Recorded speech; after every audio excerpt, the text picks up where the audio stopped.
From the day you were born, an identity was carved for you before you ever learned to carve one for yourself. Your family assigned you traits, society handed you expectations, teachers, peers, and strangers whispered definitions of what you could be, should be, and would never be. These layers of assumptions accumulated like dust on a statue, gradually burying the original shape beneath a thick coat of limitation. Most people spend their entire lives wearing this inherited identity without ever questioning its authenticity. But the truth is harsh.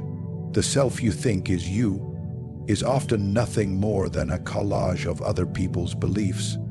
And unless you confront this, it will become a cage you willingly decorate and never escape. To shatter an assigned identity, you must begin with a brutal audit of your inner world. Examine the traits you claim as your own, your likes, dislikes, fears, insecurities, ambitions, and the boundaries you believe define you. Ask yourself who put them there. If you fear confrontation, did you choose that fear, or was it conditioned into you by an environment where conflict was punished or avoided? If you think you're not the type to lead, is that truly your nature, or is it an echo of someone who once told you to stay small? Most people never ask these questions because the answers carry responsibility. They reveal an uncomfortable truth.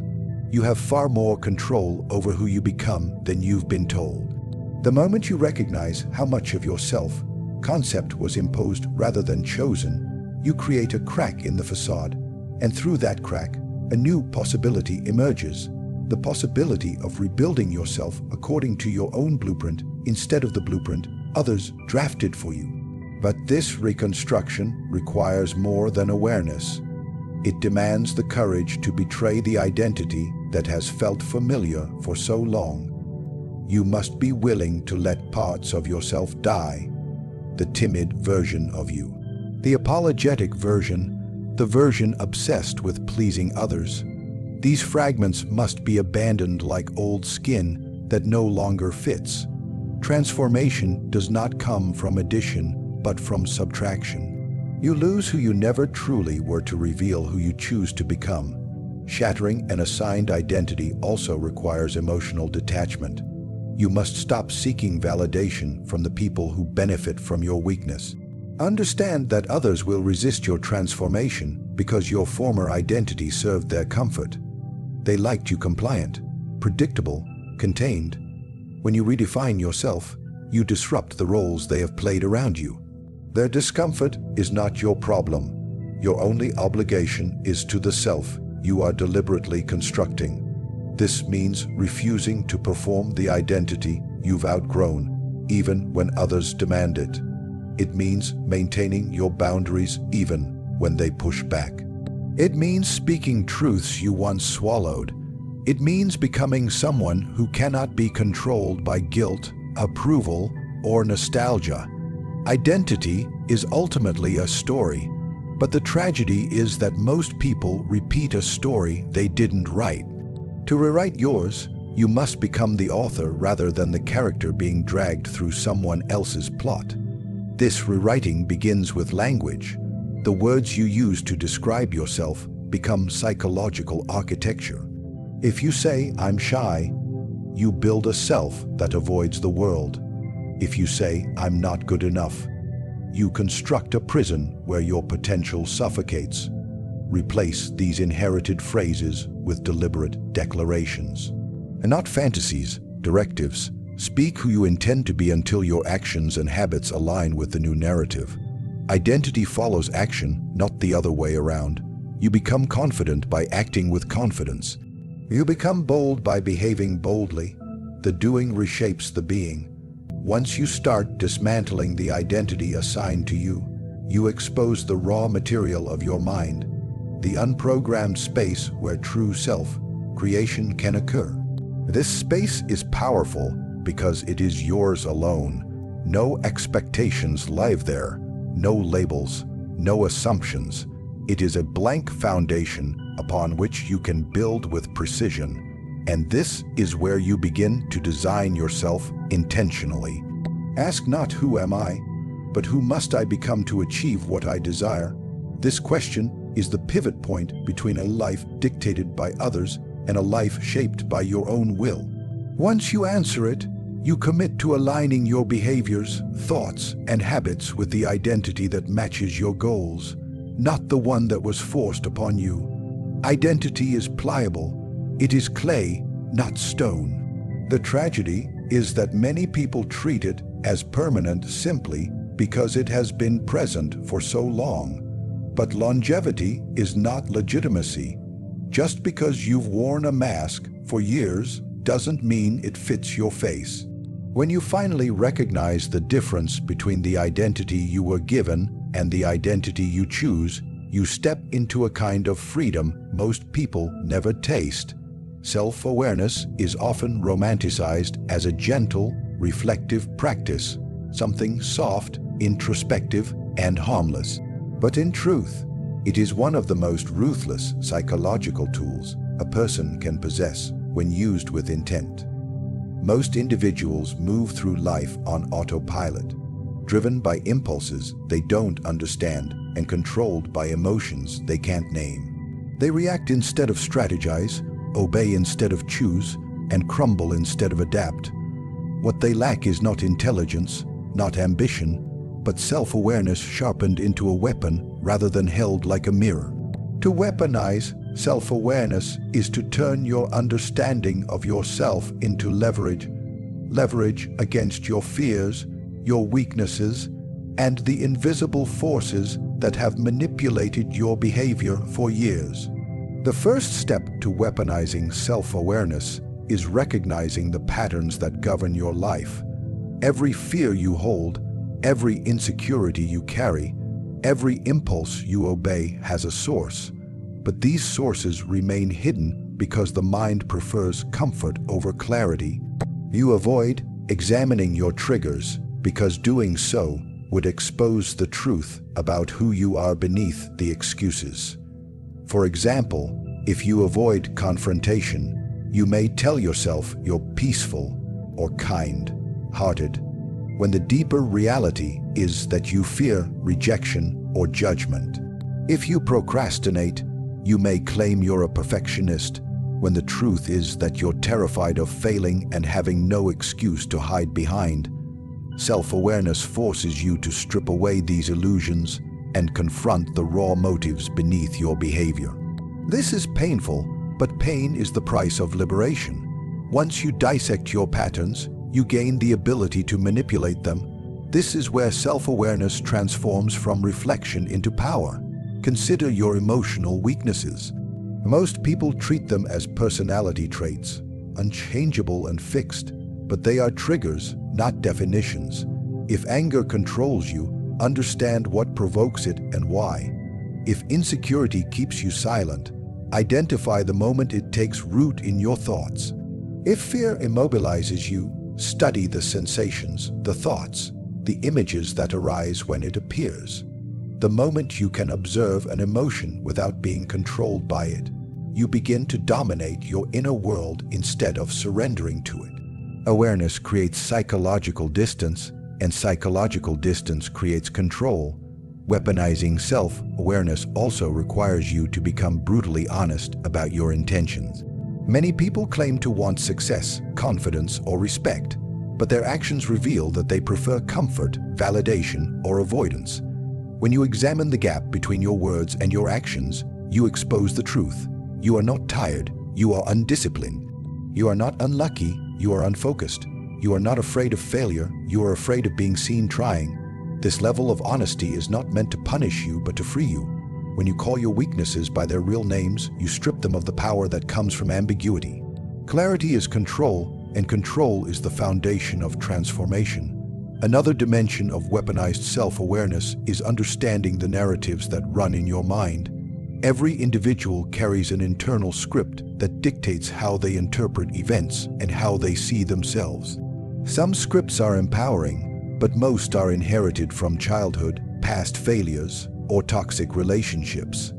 Scripts like "I'm not good enough," "people won't accept me," or "I always mess things up" operate quietly but powerfully, shaping decisions and reactions. To weaponize self-awareness, You must identify these narratives, analyze their origins, and then rewrite them with strategic intention. Your internal voice should not be a critic created by others. It should be a commander crafted by your ambition. Self-awareness becomes a weapon when it is paired with accountability. You can understand your flaws intimately, but without responsibility, that understanding becomes useless. Accountability demands that you stop blaming circumstances, people, or luck for your shortcomings. It requires viewing every failure, every misstep, and every hesitation as the result of choices you made or avoided. This is not self-blame, it is self-command. When you take ownership of everything within your control, you gain the authority to change everything within your control. Responsibility and self-awareness combined create an unstoppable synergy.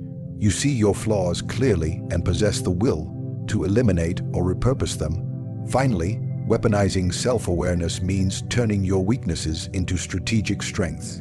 Every flaw carries potential when reframed and redirected. If you are naturally anxious, that sensitivity can sharpen your intuition and attention to detail when managed properly.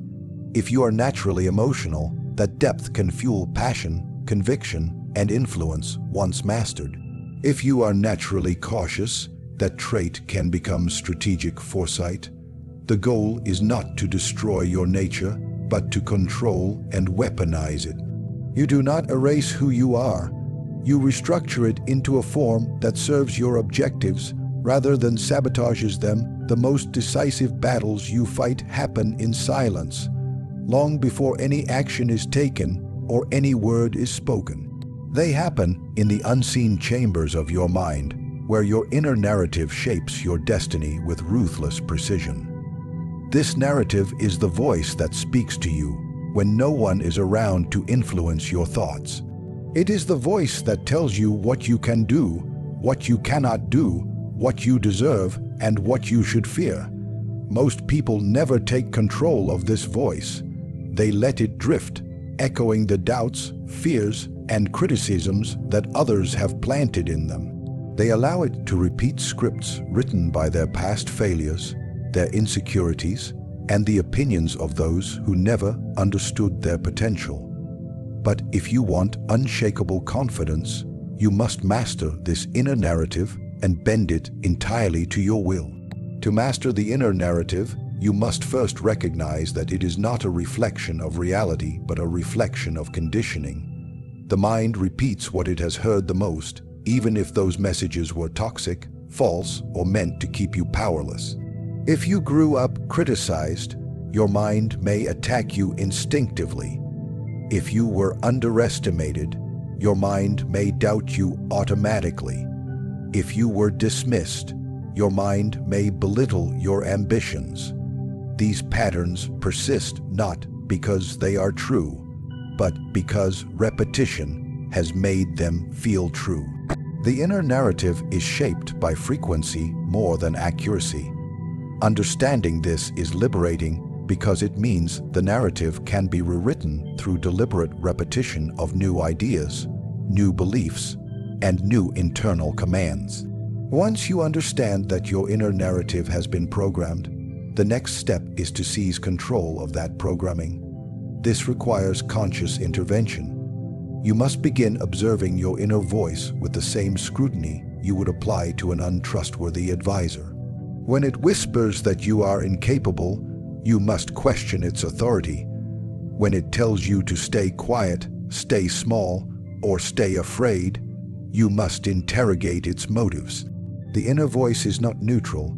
It is often a relic of an older version of you, a version shaped by environment rather than by intention. When you challenge it, you weaken its power. When you observe it, you detach from it. And when you detach from it, you gain the power to replace it. To replace your inner narrative, you must craft a new internal language, one that supports your evolution rather than anchors you to your limitations. This new language is not empty positivity or blind optimism. It is strategic self-command. It is the voice of the identity you are building, not the identity you inherited. It speaks in imperatives, not in doubts. It declares, directs, and reinforces. For example, instead of telling yourself, "I hope I can handle this," your inner narrative becomes, "I am the one who handles this." Instead of saying, "I'm not sure," your inner narrative becomes, "I decide and I act." This shift is not about pretending. It is about instructing your mind to behave according to the person you choose to be. Mastering the inner narrative also requires understanding the relationship between emotion and thought. Your thoughts create emotional reactions, and your emotions often become the fuel for your actions. When your inner narrative is dominated by doubt or fear, your emotions follow, creating paralysis or hesitation. But when your inner narrative is disciplined, commanding, and clear, your emotions align with confidence and determination. For example, if your inner narrative tells you that challenges are threats, you will feel anxious and avoidant. But if your inner narrative frames challenges as opportunities for dominance and growth, your emotions shift toward excitement and readiness. In this way, the inner narrative becomes a lever that controls your emotional state. Another essential aspect of mastering the inner narrative is eliminating the internal critic that undermines your potential. This critic is often an internalized voice borrowed from people who once held power over your self-perception. It may speak in the tone of a parent, a teacher, a partner, or a bully from your past. It may try to keep you safe, but in doing so, it keeps you small. To silence this critic, you must develop an internal counterforce, an authoritative voice that overrides it instantly. When the critic says you might fail, your counterforce responds, "Then I learn and move forward." When the critic says you're not ready, the counterforce says, "I create readiness." You do not negotiate with the critic. You override it, outvoice it, and ultimately render it irrelevant. Mastering the inner narrative also means refusing to speak to yourself in ways you would never allow someone else to speak to you. You would not tolerate mockery, discouragement, or disrespect from others, yet many people permit such treatment from their own minds. This double standard must be dismantled. Treat yourself with the authority of someone who demands excellence and the discipline of someone who commands respect. Your inner narrative should be forged with intention, constructed like a fortress, and defended like a kingdom. When you finally take command of your inner narrative, you reshape the lens through which you see the world and yourself. You remove the internal limits that once governed your decisions. You eliminate the hesitation that once dictated your behavior. You create a mental environment where confidence is not a temporary emotion, but a default state, where self-belief is not fragile but fortified, and where fear does not silence you but sharpens you. You have now seen the truth that most people spend their entire lives avoiding. Identity is not inherited, it is constructed. It is shaped by those bold enough to dismantle the weak versions of themselves and rebuild a mind that obeys their command. When you shatter the identity the world forced onto you, when you weaponize self-awareness and refuse to be governed by emotion or insecurity, when you master the inner narrative and turn your mind into an instrument of power, you become someone different, someone dangerous, someone disciplined, someone capable of bending their life to their will. Confidence is no longer a feeling, it becomes a strategy. Fear is no longer an enemy, it becomes a signal. And you are no longer a product of circumstance. You become the engineer of your own evolution.